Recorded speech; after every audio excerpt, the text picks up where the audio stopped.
रामपुर गांव में ठंड ने जैसे कहर बरसा रखा था। सर्द हवा खेतों से होकर गुजरती तो लगता मानो बर्फ की सुइयां चुभ रही हों। गांव के कोने में एक गरीब किसान रामू अपनी पत्नी गौरी और बेटे मोहन के साथ एक छोटी सी झोपड़ी में जीवन गुजार रहा था। गौरी, जरा देखना सेठ शंभू आया है या नहीं। उसने पैसे मांगे थे, अब आ गया तो मुसीबत हो जाएगी। अरे कुछ ही पैसे हैं घर में, दे दूं तो कंबल कहाँ से आएगा रामू। सर्दी शुरू हो गई है, माघ पूस की रात खेत में कैसे कटेगी। जानता हूँ गौरी, पर अगर पैसे नहीं दिए तो सेठ मानेगा नहीं।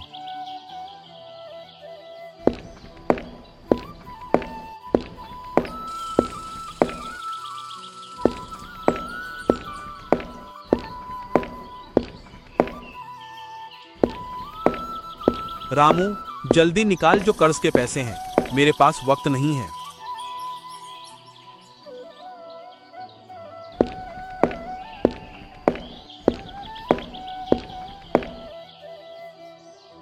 सेठ जी, फसल काटने के बाद दे दूंगा, अभी तो बस ये थोड़े से हैं। ये तो आधे भी नहीं हैं। सुन ले रामू, फसल काटने के बाद मैं आऊंगा, उस वक्त पूरे पैसे चाहिए, नहीं तो अनजान अच्छा नहीं होगा।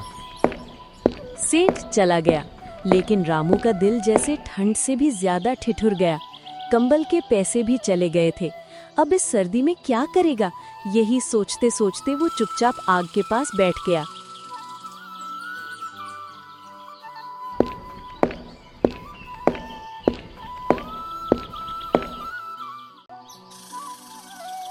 उधर उसी गांव में चंपा काकी भी रहती थी। उम्र का आखिरी पड़ाव कोई अपना नहीं। दिन भर गोबर इकट्ठा करती, उपले बनाकर बेचती और उसी से गुजारा करती थी। हे भगवान, आज तो बहुत ठंड लग रही है, पता नहीं ये हाथ पांव कब तक साथ देंगे। उपले ले लो, मेरे हाथों के बने उपले ले लो, पूरा खाना बन जाएगा एक उपले में।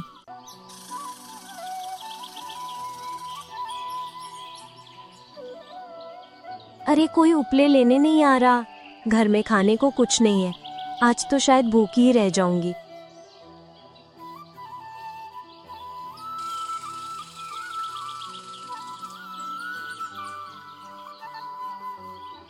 अरे काकी, रुको, मुझे भी दो अपने उपले। ले लो बेटा, पर पैसे आज ही दे देना, बहुत जरूरत है। अभी छुट्टे नहीं है काकी, कल दे दूंगा। लो ये थोड़ा चावल रख लो। चलो बेटा, आज तो भगवान ने तेरे हाथ से ही खाना भेजा है, ठीक है।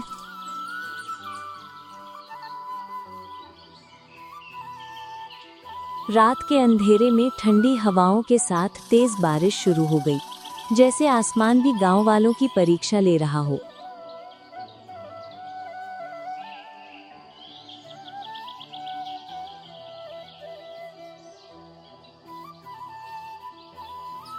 आप चिंता मत करो, भगवान सब ठीक करेगा। कहाँ ठीक करेगा, हमारी हालत तो पहले ही खराब है। कंबल तक नहीं बचा, बस एक फटी चादर बच्चों को दे दी है। मैं अभी अंगीठी जलाती हूँ।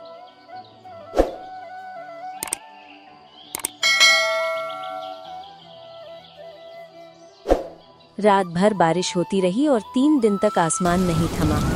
जब बारिश रुकी तब तक रामू की पूरी फसल बर्बाद हो चुकी थी। 3 दिन तक आसमान नहीं थमा।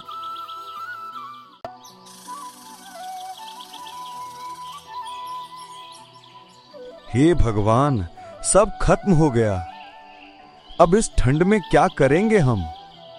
मैंने कहा था सेठ को पैसे मत देना, अब देखो न कंबल रहा न फसल। ठंड बढ़ चुकी थी, बच्चे कांप रहे थे। रामू ने ठान लिया, अब कुछ करना ही होगा। गौरी, मैं अभी जाकर जंगल से लकड़ियां ले आता हूँ। नहीं, बाहर मत जाइए, ठंड बहुत है। रामू काका से मदद मांग लीजिए।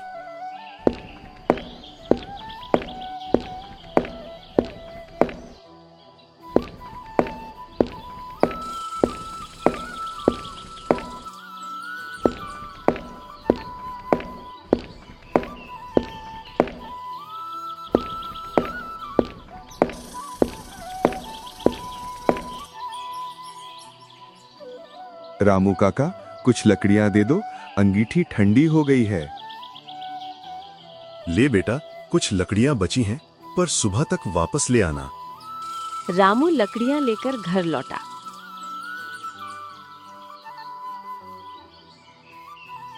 अंगीठी जली, बच्चों के चेहरे पर थोड़ी राहत आई। तभी दरवाजे पे नई मुसीबत दस्तक दे चुकी थी। शेठ शंभू। रामू, जल्दी बाहर निकल, मेरे पैसे दे। सेठ जी, फसल बर्बाद हो गई, अब मेरे पास कुछ नहीं है, थोड़ा वक्त दे दीजिए।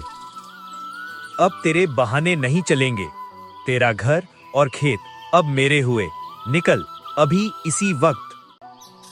सेठ जी, रहम करिए, बच्चों पर तो दया कीजिए। मुझे कुछ नहीं सुनना, निकल जाओ। बेचारा रामू परिवार सहित ठंड में भटकने लगा। सर्द हवाएं, भूख और बच्चों की चीखें मानो जिंदगी से उम्मीद खत्म हो रही थी। भटकते हुए दूर उन्हें एक पुरानी झोपड़ी दिखी।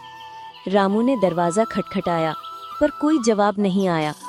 वो अंदर गया, देखा बस एक चारपाई और कुछ कपड़े पड़े हैं। उन्होंने आग जलाई, बच्चों को पास बैठाया।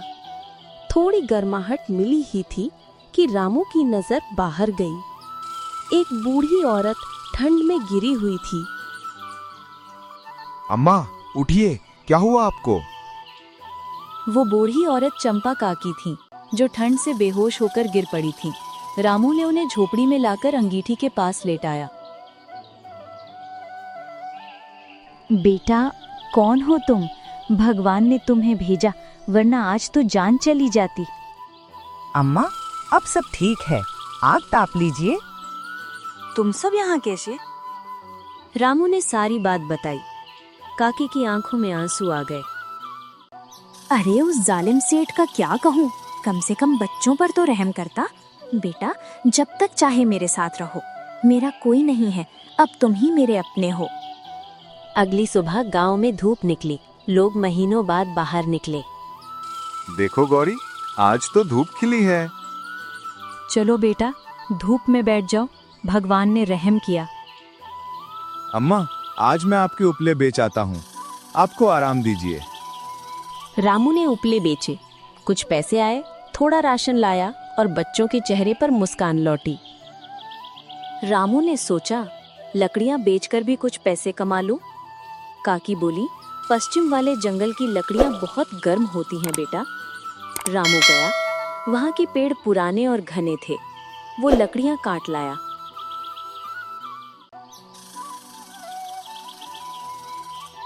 जब उन लकड़ियों को जलाया गया तो पूरा घर गर्म हो गया। बाहर बर्फबारी हो रही थी, मगर अंदर जैसे गर्मी का मौसम हो। अरे भैया, रामू की लकड़ियां तो कमाल की हैं, इनसे तो कंबल की जरूरत ही नहीं पड़ती। रामू की लकड़ियों की मांग बढ़ गई। लकड़ियां चुटकियों में बिकने लगीं और रामू की जिंदगी बदल गई। कुछ ही समय में उसने सारा कर्ज चुका दिया, अपना घर और खेत वापस पा लिया। अब रामू, गौरी, मोहन और चंपा काकी एक ही छत के नीचे सुकून से रहने लगे। इस बार की सर्दी रामपुर गांव पर कहर बनकर टूटी थी, पर रामू की मेहनत और चंपा काकी के आशीर्वाद ने उसे गर्माहट दी, जो किसी कंबल से भी गहरी थी। गरीबी ठंड ला सकती है, पर मेहनत हमेशा आग जलाती है।